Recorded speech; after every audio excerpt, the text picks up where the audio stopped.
Alright, so we're going to change the leaking fuel pump on the 81 K10. So the first thing when you get started, what you'll want to do is to undo fuel lines. On this one you've got an inlet from the tank, this is a return to the tank, and this is the steel line that goes to the carburetor. So you'll want to undo all three of these, get them out of the way. And then you've got two bolts that hold the fuel pump on. You've got one here, and then you can't really see it on here, but there's one on the other side. Don't take these out. These are for this plate to be able to get that fuel pump push rod out, but you don't need to take it out, so leave these bolts in. Only undo the two bolts, the two upper bolts that go through the fuel pump. So that's what I'm going to go ahead and do. I'm going to get these fuel lines off, and then I'm going to undo these two fuel pump bolts. Okay, so here's the old fuel pump. As you can see, there's the weep hole. It was not leaking out of the weep hole.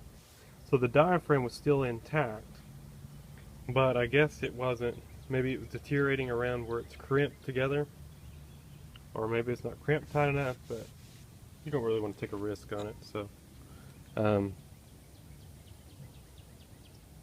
we'll replace it.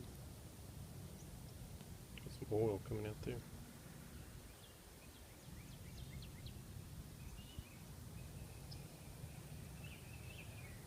There it is. So there's the hole. Now what we've got to do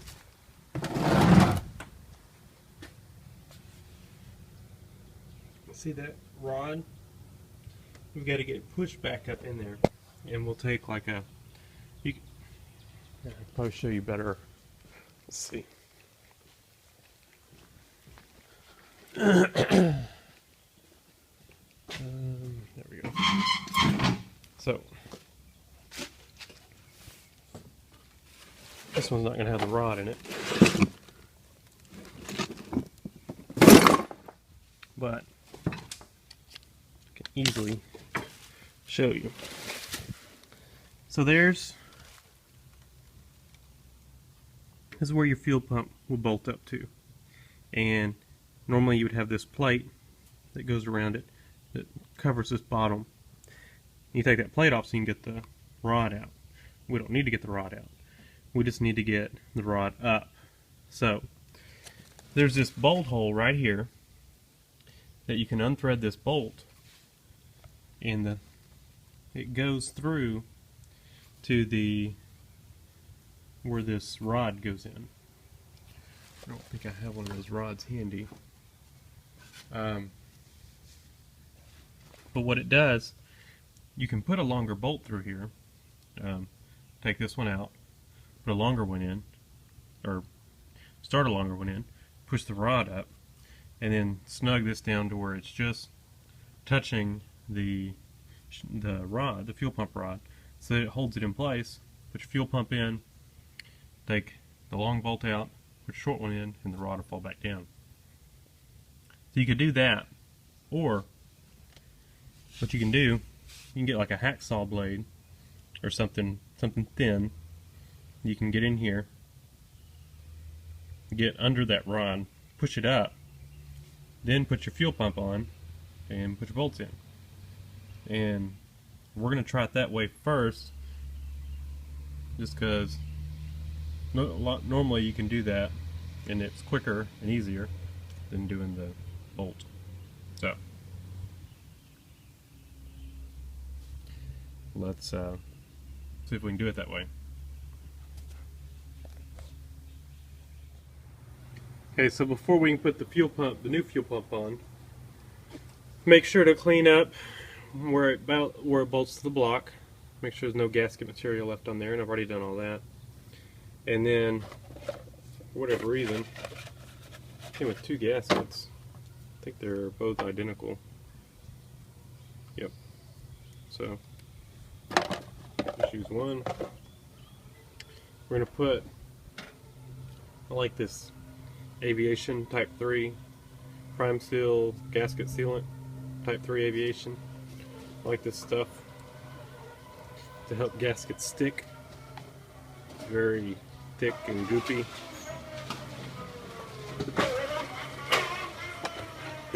We don't need much. Just a very thin coat.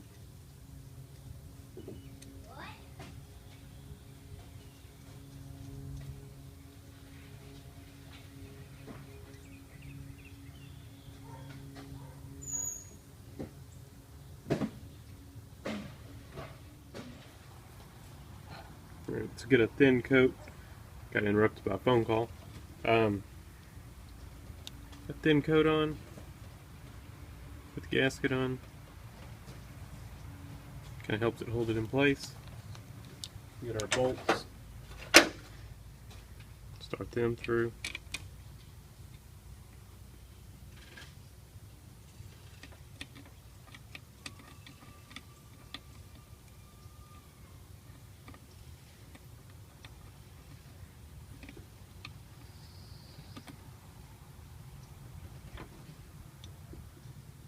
Okay, so all that is ready. I think I'll put a little bit of that stuff on here too, so I'll make sure it gets a good seal.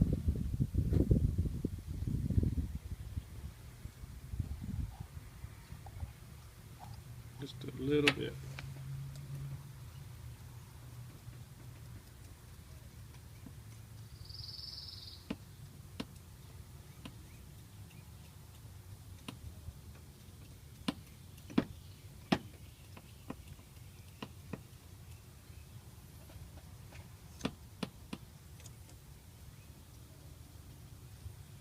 Enough to kind of make it tacky, sticky. Alright, so now I've got to get that shaft up. So let's see if we can do it where y'all can see without me knocking everything down. Daddy. What is it? Daddy. What? I got the wrong my bike. What's wrong with your bike? It's making a split. See? Alright, let me look at it. Okay, let's see if we can get this thing up. So, got hacksaw blade and screwdriver and a very small pair of needle, well, not a very small, just a smaller pair of needle nose pliers. So, go in here.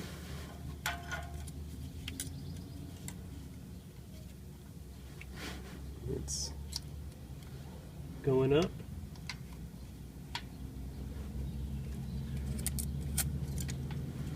Okay, it's up. I'll take this and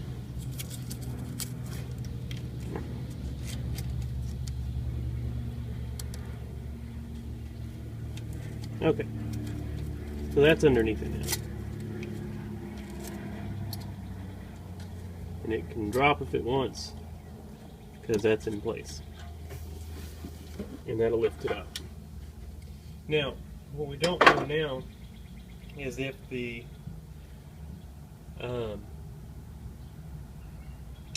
if that's in the up or down position. So when it's down, it'll be hard to get the fuel pump on. If it's up, it shouldn't be too difficult.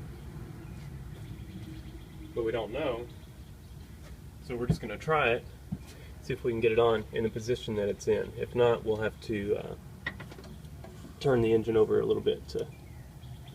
So this, like I said, will lift it up so that we can get that underneath. And it is under. So if you saw what I did there, hopefully my hand wasn't blocking at all, I was able to get the push rod part of the pump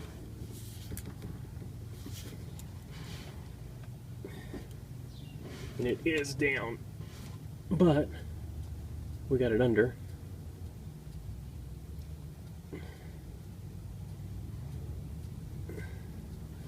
can get it started. As long as you hold it up against the block, you can push it up and it'll just push the diaphragm of the pump. Like I said, we're still under it. Get her. Boom. Okay, we're still under.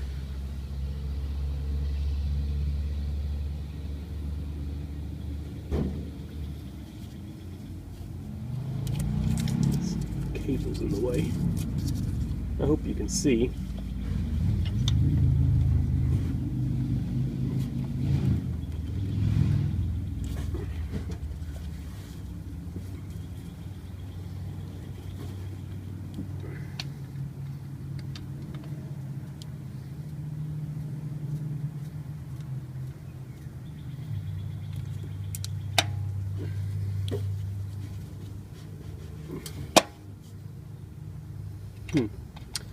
Okay. I'm going to spin the motor over. Let me pull the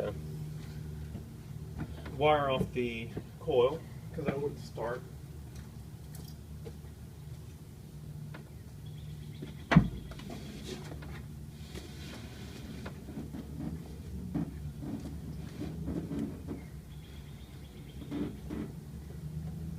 One thing you got to remember, this is carbureted and there's fuel in the bowl, so it will start with the fuel pump not hooked up.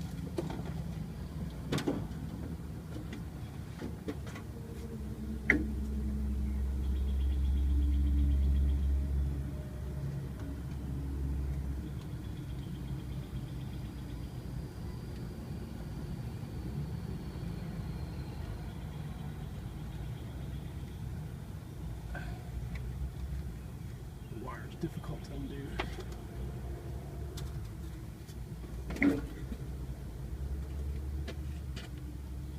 All right.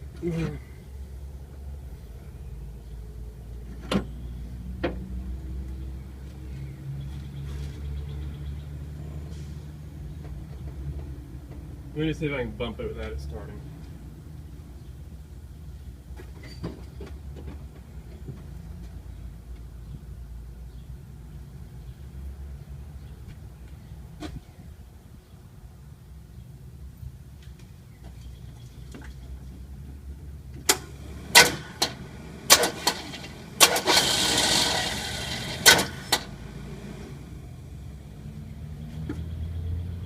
I didn't undo the wire, but I just bumped it. Need to make sure I'm still under that thing. And I am. And let's see if I can get it in now.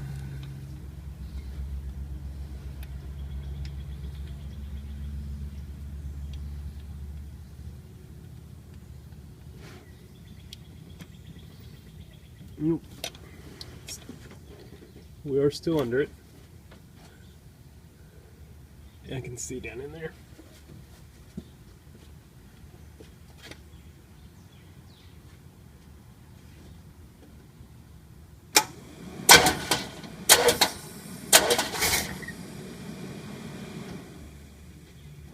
It almost started there. Let's see.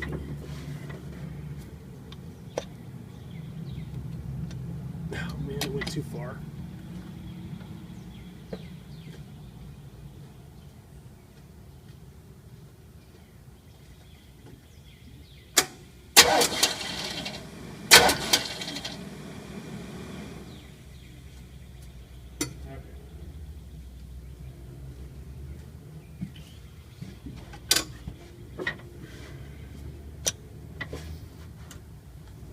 Might be able to get it here.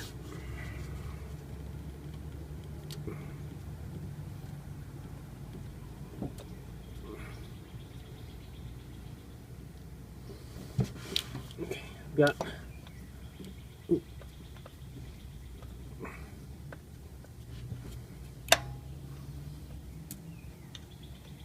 Ah, it popped out.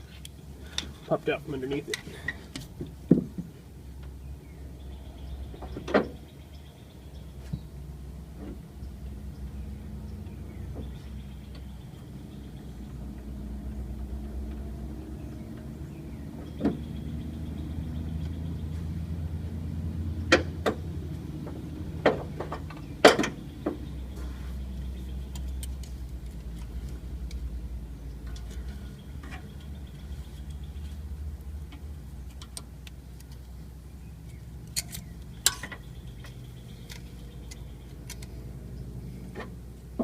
See, that will push it up.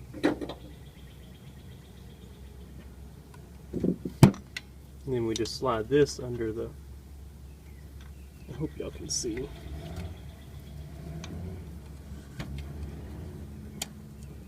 And we'll just pull the saw blade out. Okay.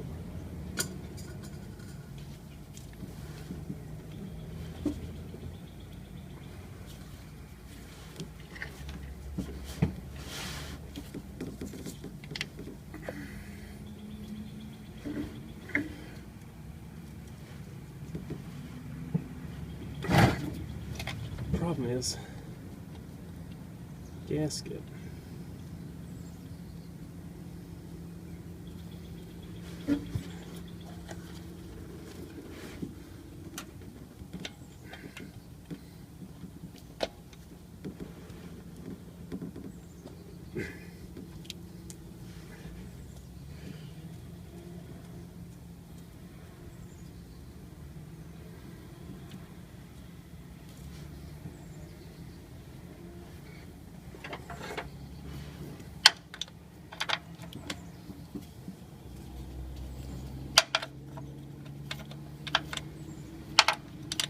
Normally get one started before the other one, and just keep it pushed up against the block.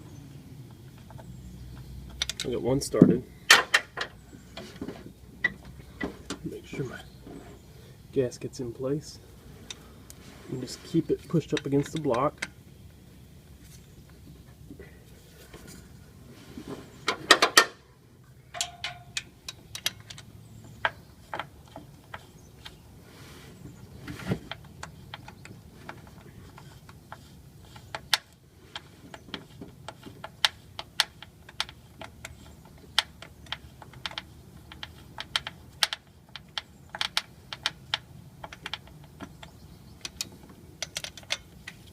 I'm going to keep pressure on it until I get at least one of the bolts snugged up.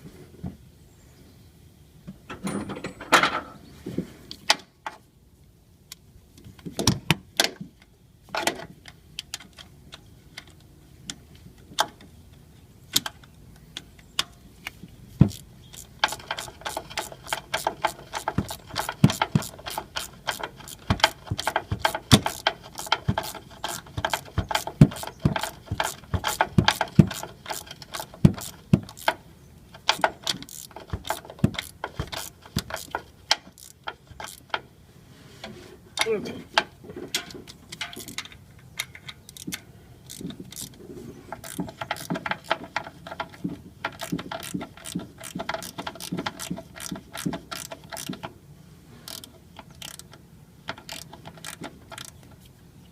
Y'all probably saw my hand most of the time.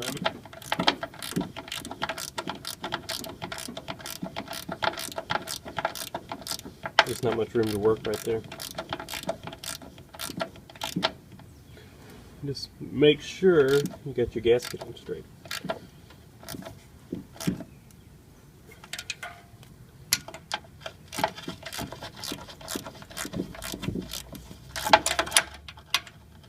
Of course, make sure it's under that rod. I don't know if you could, I don't think you could even get this thing in here. Maybe you could, if on top of the rod. Tight. So now we just hook our fuel lines back up.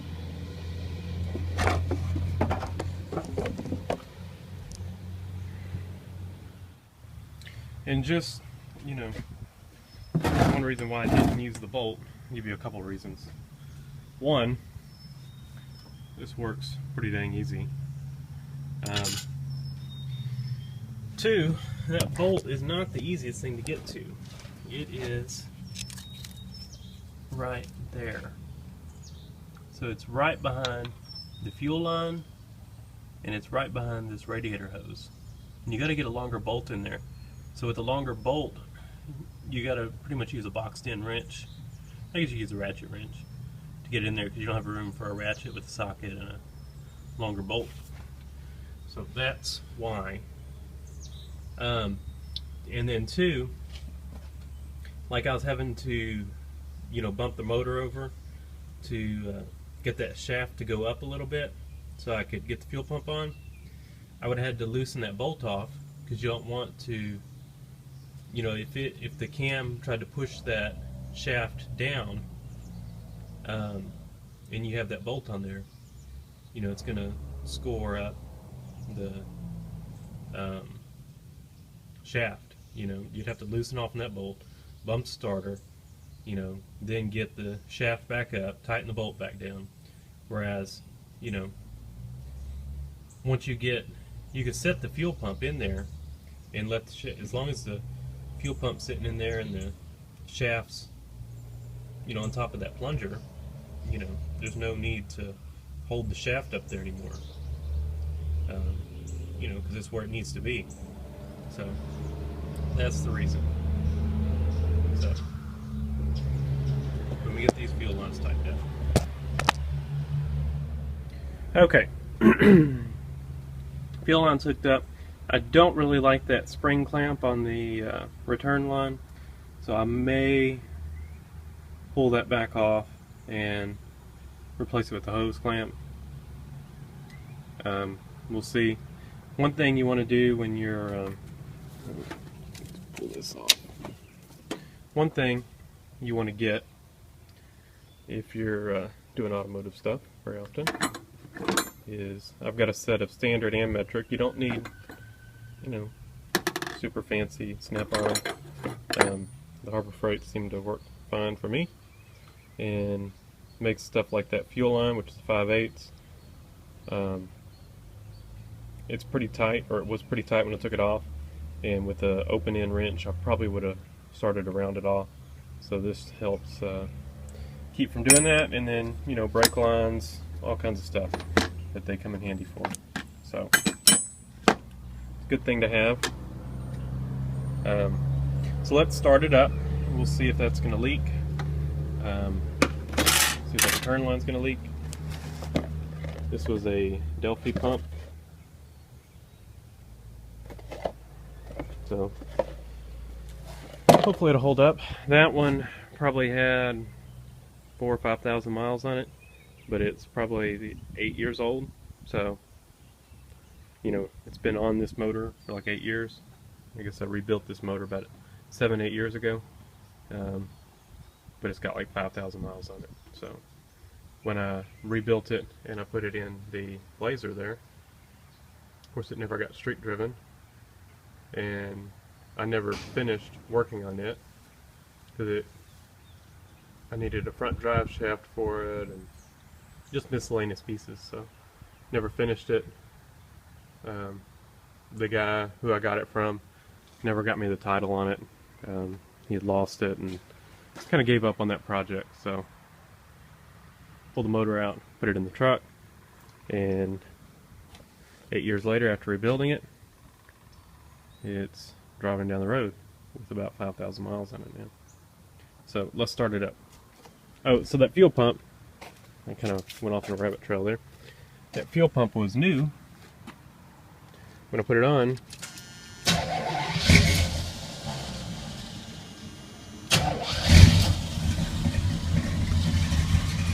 But it, it sat there with gas in it for 8 years, so.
Fuel line's not leaking. I'll see if I have another clamp. I don't think I have one that small. So I kind of put that on my list of things to do. But it's not leaking, so it's fine. Fuel pump seems to be working. Fuel pump's not leaking. So we're done. Thanks for watching.